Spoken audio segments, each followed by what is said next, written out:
tiempos como estos, donde estamos construyendo de a de veras la continuidad de la 4T y el futuro de la 4T, mandar un mensaje muy claro. Los principios, las ideas, las solidaridades primigenias con los jodidos, los perseguidos, los reprimidos, los descalificados, los marginados. La necesidad de que esta 4T futura, y que yo la veo bien clara, Claudia va a arrasar. Pero no solo va a arrasar por un problema de una herencia heredada por las virtudes del gobierno de Andrés Manuel López Obrador y sus números. No, va a arrasar porque va a poder prometer más y más a fondo la 4T. Más adelante y más hacia la izquierda, más profundidad, más justicia, más responsabilidad. Y yo creo que tiene el carácter y la fuerza, por eso me parece admirable, tiene el carácter y la fuerza para sostener el terrible peso del poder en México. ¿Sí? Y entonces el libro tenía una cuarta intención, que era, manda un mensaje a la 4T de más y más a la izquierda, más adelante, más hacia el fondo, más en profundidad. He estado dándole vueltas a una sociología de la electoral y veo que ese 22-23% que tiene el pensamiento conservador no lo vamos a poder mover. Están enfermos y están envenenados. Tienen composiciones diferentes, oligarcas, discípulos de oligarcas que ni a oligarcas llegan, chafa-oligarcas, naco-oligarcas, etcétera, etcétera, etcétera. Cautivos del pensamiento clerical hiperconservador de la Guerra Fría, ¿no? Que dice, ahí vienen los fantasmas y van a ser como Cuba y Venezuela, y ya que sé, cantidad de basura de Guerra Fría y de pensamiento ultra reaccionario. No los vamos a poder mover. Vamos a enfrentarnos a un sector de la burocracia de este país que les quitaron pequeño privilegio. No, grandes los de arriba, grandes los corruptos, grandes los expresidentes. No, estos son los que se robaban el papel de baño, compañeros. Estos son los que tenían un reloj checador, que pagaban 50 pesos por ir a un trabajo que no existía. Estos son los que perseguían ambulantes, cobrándole mordidas con una tarjeta chueca de parques y jardines. Estos son los pobres miserables que falsificaban tarjetas de gasolina, ¿no? Estos son toda esta capa del aparato del Estado que malvivió a la sombra del privilegio priista panista. Y no los vamos a ganar, están deseosos de volver al pasado remoto. Y luego hay un tercer sector, muy deprimente, de una clase trabajadora que piensa en términos anticlasistas y que los he estado viendo por aquí y por allá y preguntándome, ¿cómo es posible? La típica es la mujer que dice, y vean, esa señora, sus hijos tienen becas para prepa, sí, y véanlos, son unos huevones, están en la esquina. Bueno, pues si es en la tarde, señora, ellos van en la prepa en la mañana, tranquilícese, ¿no? Pero no, hay odio ahí, hay odio clasista. Yo me he hecho a mí misma, sufriendo, etcétera, etcétera, y ellos reciben privilegio. Y aquella pendeja que se dejó embarazar, ahora recibe una beca.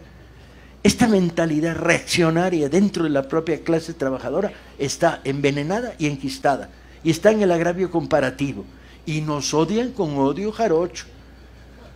Con perdón de los jarochos aquí presentes, todo el mundo sabe que los jarochos son a toda madre por mal hablados. Bien, aclarado, estos sectores no los vamos a poder mover.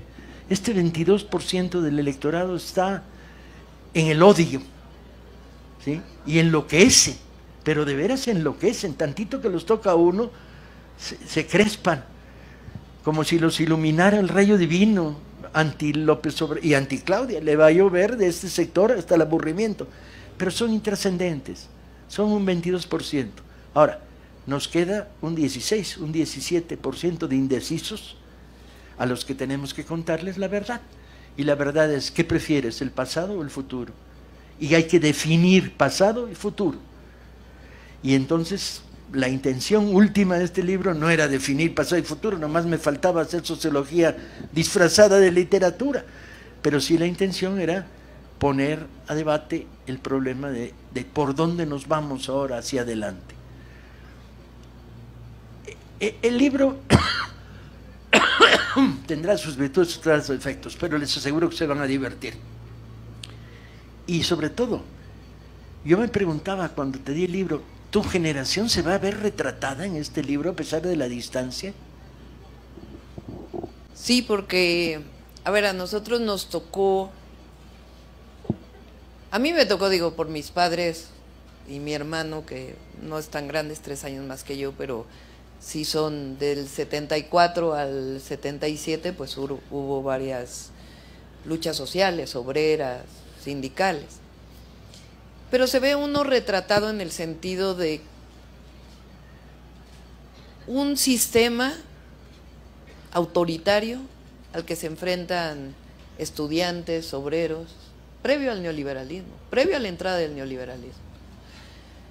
El movimiento del 68, su represión, pero las represiones previas, ese Estado autoritario que podía tener algo de benefactor, pero que a los jóvenes no era suficiente con el Estado benefactor, sino que si no había libertades, si no había democracia, si no había la posibilidad de la rebeldía, eso nos tocó a nosotros.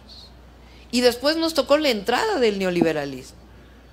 Y esa entrada del neoliberalismo que vino acompañada de la destrucción de una buena parte del Estado benefactor y también con una supuesta apertura a la democracia, pero que al mismo tiempo estaba llena de autoritarismo.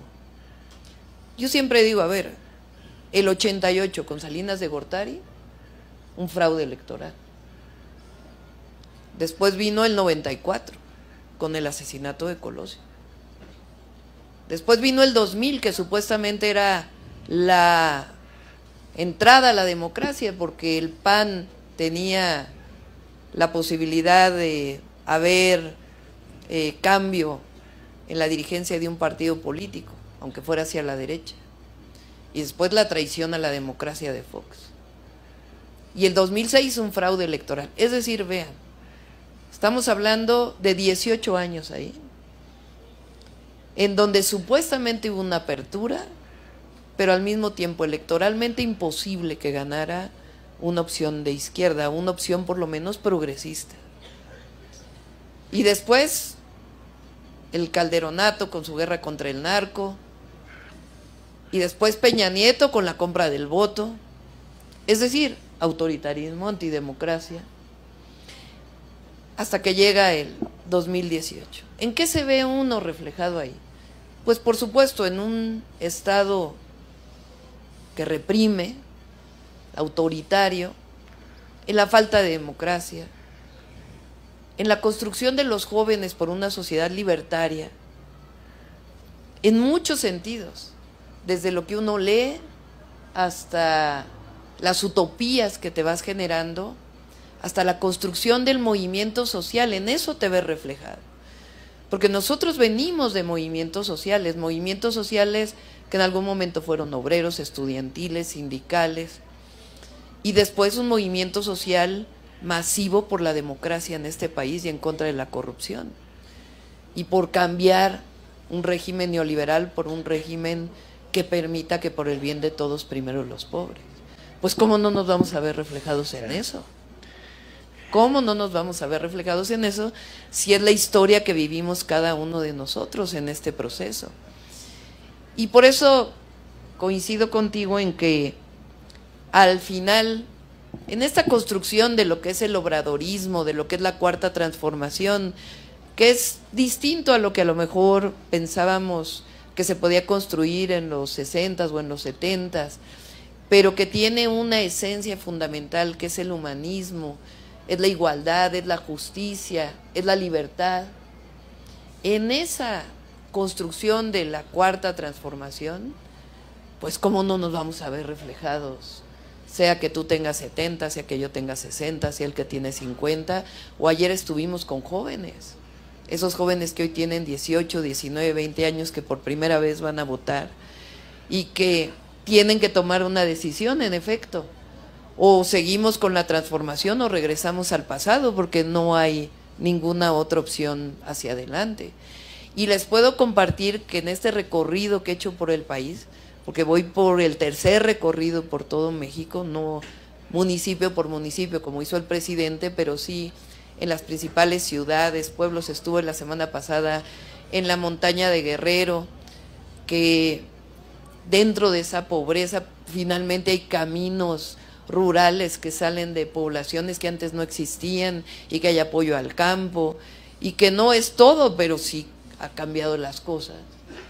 En esta construcción lo que les puedo decir es que hay una algarabía en el país, un entusiasmo, y que en efecto esta revolución de las conciencias, que no inicia solamente en el 2006 o con el desafuero, sino inicia mucho antes, la revolución de las conciencias, con estos movimientos sociales, sí ha construido un México distinto. Y de eso es de lo que estamos orgullosos, y eso es lo que queremos que siga en nuestro país. Había algo que yo también...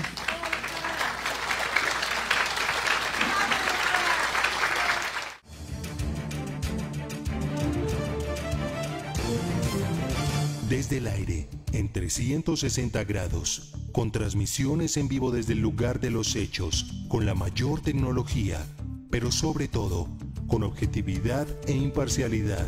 Noticiero en redes. Honestamente, te informamos.